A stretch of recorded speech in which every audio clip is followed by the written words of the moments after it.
শিৱসাগৰত আন এজনক গ্ৰেপ্তাৰ কৰা হৈছে যেহেতু 15 আগষ্টৰ দিনা বোমা সংস্থাপন কৰা হৈছিল ৰাজ্যৰ 25টাকৈ স্থানত আলফা স্বাধীনে ইতিমধ্যে ইমেইল যোগে প্ৰেছ বিজ্ঞপ্তি যোগে তেওঁলোকে উল্লেখ কৰিছে যে ৰাজ্যৰ 25টাকৈ স্থানত বোমা সংস্থাপন কৰা হৈছিল এই ঘটনাক লৈ ৰাজ্য ইতিমধ্যে জোকাৰি গৈছিল শিৱসাগৰত দুটাকৈ ঠাইত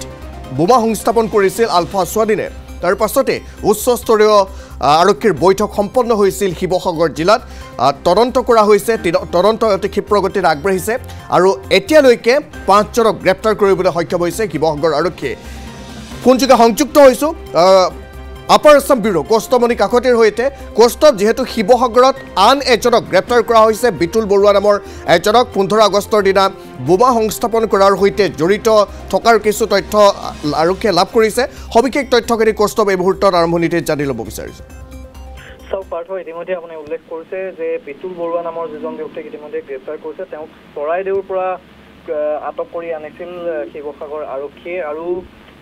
ইয়াৰ পূৰ্বে যি 4জন ব্যক্তিক আটক কৰা হৈছিল ক্ৰমে ডিমু ডিব্ৰুগড় আৰু চৰাইদেউৰ পৰা এই 4জনকে ধৰি মুঠ 5জন ব্যক্তিক এতিয়ালৈকে গ্ৰেপ্তাৰ কৰিছে শিৱসাগৰ আৰক্ষী আৰু বিশেষকৈ তেওঁলোকক সোধা পোছাৰ অন্তত গ্ৰেপ্তাৰ কৰা হৈছে আৰু আটাইতকৈ ডাঙৰ কথা হৈছে যে ইয়াৰ পূৰ্বে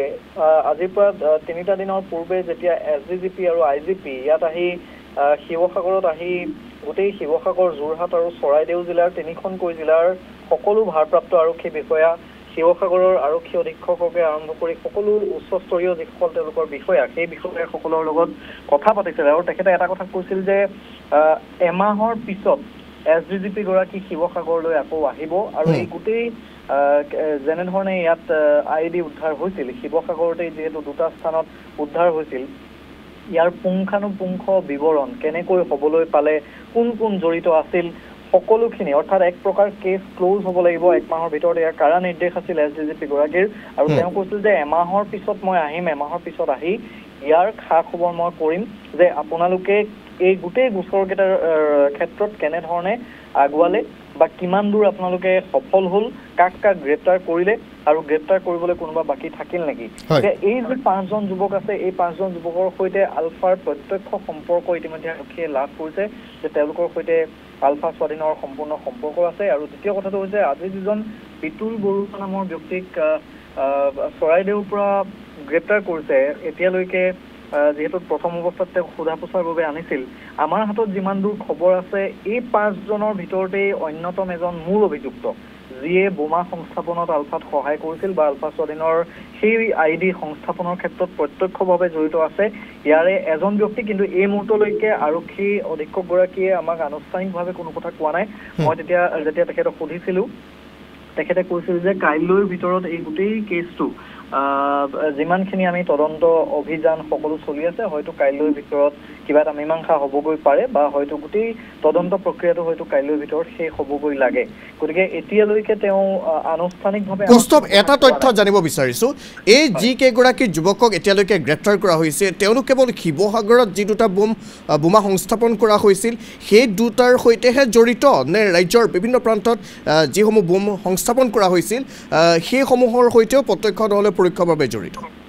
পাৰ্থ এতিয়ালৈকে আচলতে নিশ্চিতভাৱে এই কথাখিনি কৈ দিব এইবাবেই নোৱাৰি কাৰণ আনুষ্ঠানিকভাৱে আৰক্ষীয়ে কোনো কথা কোৱা নাই আৰু আমাৰ হাতত যিমান দূৰ খবৰ আছিল যেতিয়া ডিমুৰ পৰা মিণ্টু চেতিয়াক আটক কৰিছিল সমীৰ আহমেদ বিদ্যুৎ বৰুৱা ৰাজীৱ কলিতা এইকেইজনক যেতিয়া আৰক্ষীয়ে যোৱা দেওবাৰে যিহেতু আটক কৰিছিল আমি তেতিয়াও তেওঁলোকক সুধিছিলোঁ যে শিৱসাগৰতহে বোমা সংস্থাপনৰ ক্ষেত্ৰত বা বিস্ফোৰক সংস্থাপনৰ ক্ষেত্ৰত তেওঁলোক জড়িত আছিল নে অন্য প্ৰান্তৰ যিসমূহ ID বা বিস্ফোৰক উদ্ধাৰ হৈছে তাত তেওঁলোক জড়িত আছিল কিন্তু আৰক্ষীয়ে কৈছিল যে সময়লৈ অপেক্ষা কৰক আমি যিহেতু তদন্ত অভিযান আগবঢ়াইছোঁ তদন্ত প্ৰক্ৰিয়া আগবঢ়াইছোঁ গতিকে তদন্তৰ শেষত সকলোখিনি গ্ৰেপ্তাৰ হ'লে বা সকলোখিনি অভিযুক্তক গ্ৰেপ্তাৰ কৰাৰ পিছত আমি আনুষ্ঠানিকভাৱে জনাম গতিকে এই মুহূৰ্তলৈকে পাৰ্থ এটা কথা নিশ্চিত যে তেওঁলোক বাকি যিখিনি প্ৰান্তত ID উদ্ধাৰ হৈছিল তাত জড়িত হয় নে নহয় এই মুহূৰ্তলৈকে ক'ব নোৱাৰি কিন্তু শিৱসাগৰৰ যে দুটাকৈ প্ৰান্তত বোমা সংস্থাপনৰ ক্ষেত্ৰত তেওঁলোক জড়িত আছে আৰু তাৰেই ভিত্তিত আৰক্ষীয়ে তেওঁলোকক গ্ৰেপ্তাৰ কৰিছে সেই কথাটো কিন্তু এই মুহূৰ্তলৈকে নিশ্চিত ধন্যবাদ জ্ঞাপন কৰিছোঁ কৌস্তৱ সবিশেষ তথ্যখিনি জনোৱাৰ বাবে